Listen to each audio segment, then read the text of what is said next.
Izdomāju pastāstīt jums, kādi interesanti mums ir remontu gadījumi bijuši šeit pat veikalā, ko cilvēki nes uz remontu.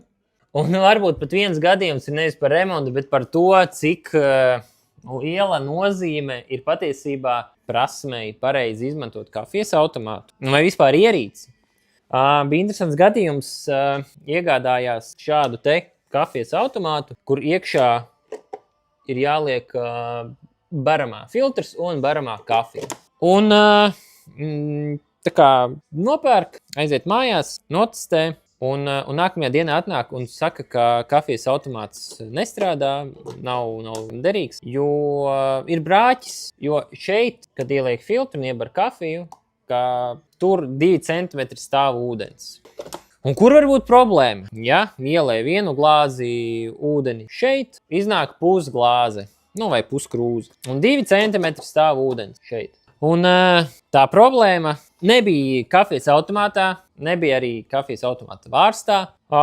Visticamāk, problēma arī nebija filtrā, bet problēma bija kafijas malumā. Tā kā arī tādas lietas ietekmē to, cik pareizi vai cik nepareizi strādā kafijas automāts vai jebkura cita ierīce, ja tai tiek izmantots nepiemērots kaut kas, kas ir vajadzīgs tam aparātam.